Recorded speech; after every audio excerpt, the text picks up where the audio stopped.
Hey everybody, today we are on a history hunt. We are at Wilson's Creek National Battlefield close to Springfield. So enjoy the day with us. We got a few things in store.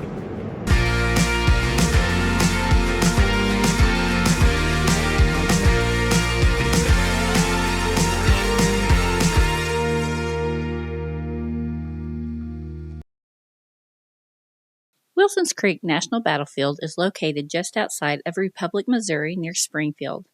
It was the first major Civil War battle west of the Mississippi.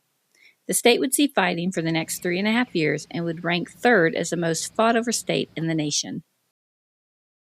Wilson Creek was also known as Oak Hills at the time of the battle.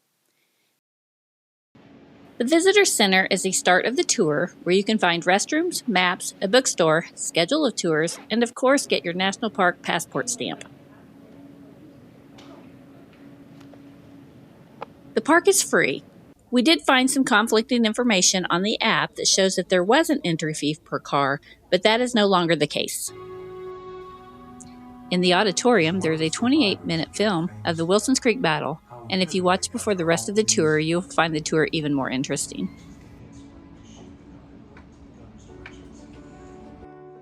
Once the film was over, we toured the exhibits located right inside the Visitor Center. These exhibits included the history of the battle, as well as those who also participated in the battle.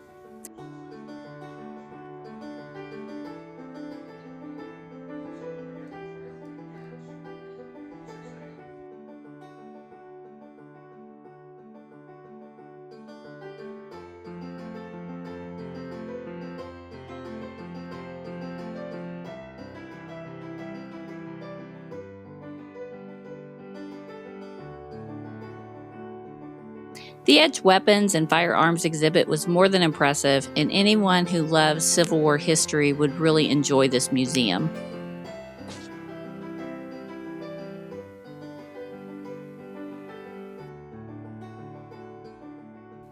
After viewing the exhibits, we got in our truck and made our way to the gate for the 5-mile driving tour. Along the way, you will cross bridges that cross Wilson's Creek, which winds through the property. There are 8 stops along this loop. You have a left lane for vehicles and the right lane is for pedestrians and bicycles.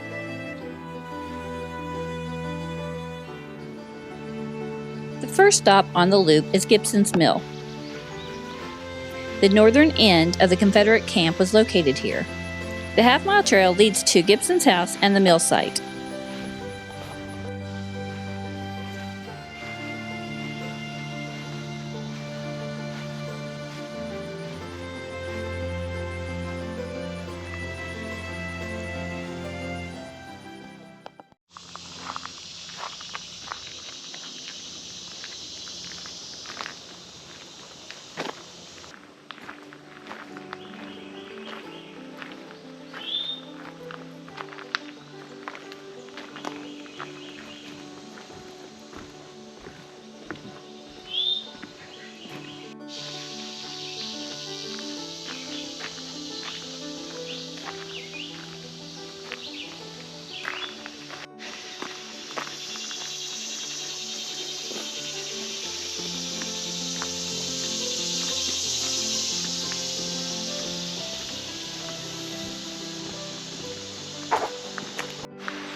We are those people that have always missed out on things that were close by, and today at Wilson's Creek National Battlefield, we learned a lot about the history of the area, and once again we have wondered why we had never been here before, so it's very nice. I recommend short little hikes, lots of history, great place to come to.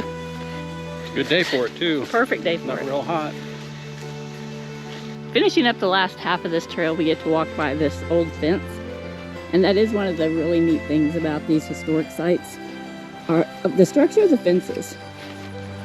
It never gets old, just looking at them, and I think this is what they call a split rail fence. And that's what old Abe Lincoln used to do as a young man. A lot of work. Very cool.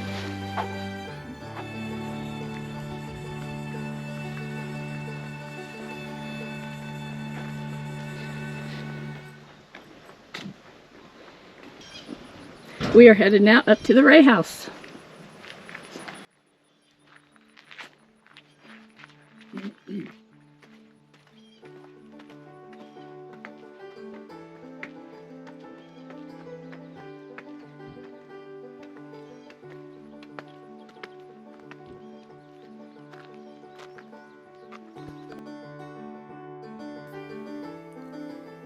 The next stop was the Ray house in Cornfield.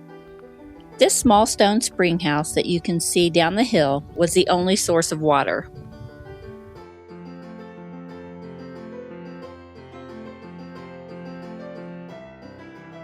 This is the Ray home, and to think back during the battle, this turned into a hospital, and this area here was just littered with wounded soldiers and dead soldiers.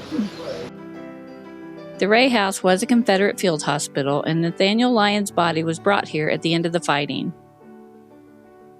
The only major fighting on this side of Wilson's Creek was on the hill northwest of here.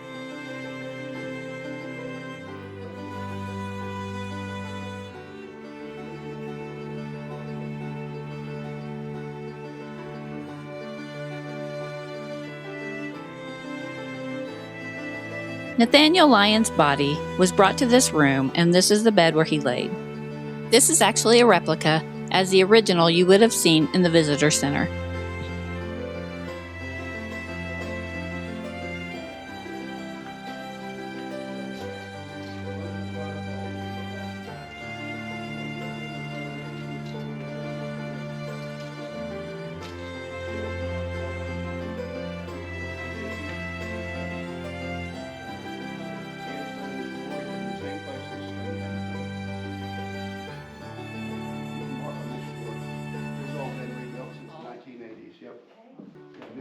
Just don't got it on any of the furniture. Floor and everything. Flat. Department had a shopping list to go visit estate sales and then refurnish the house. It was appropriate for the time in the period. John Ray was able to watch the battle from his porch. The battle raged around while his wife and 9 children, an enslaved woman, Aunt Rhoda, and her 4 children, as well as a mail carrier, all took shelter inside the home cellar.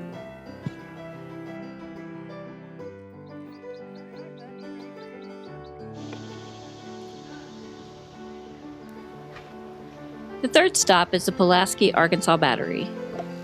From the wooded ridge to the northwest, the Pulaski, Arkansas Battery cannon opened fire on Bloody Hill. They halted the Union advance and gave Confederates time to form a line of battle and attack Lyon's forces.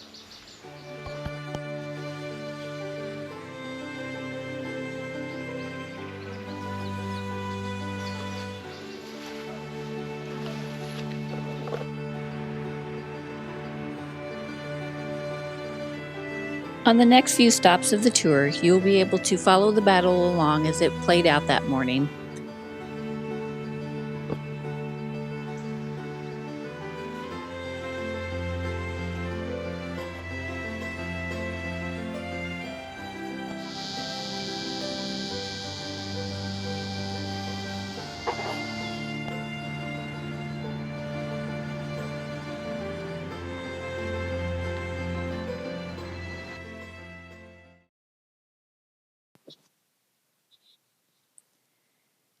Bloody Hill is where General Lyon's 4,200 men held the high ground against repeated attacks throughout the battle.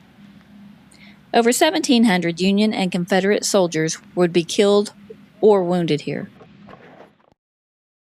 This 3/4-mile walking trail heads to the Lyon marker.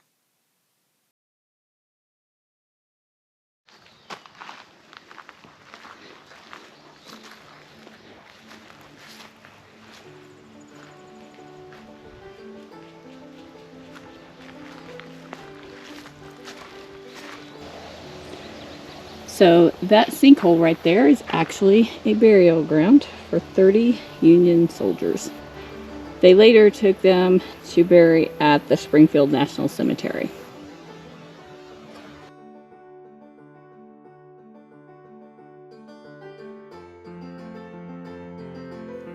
Brigadier General Nathaniel Lyon was killed near the site of this marker.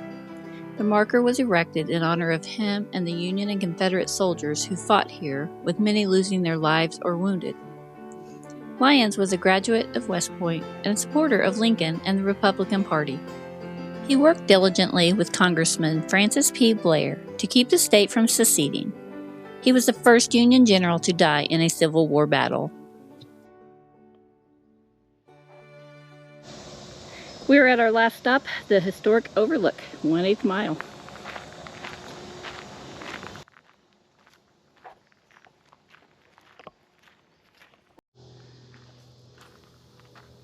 This is where the battle began and ended. At 5 a.m. the first shots were fired, and at 11 a.m. the Union troops fought a delaying action while retreating to Springfield. Lyon lost this battle and his life, but he achieved his goal. Missouri stayed in the Union control.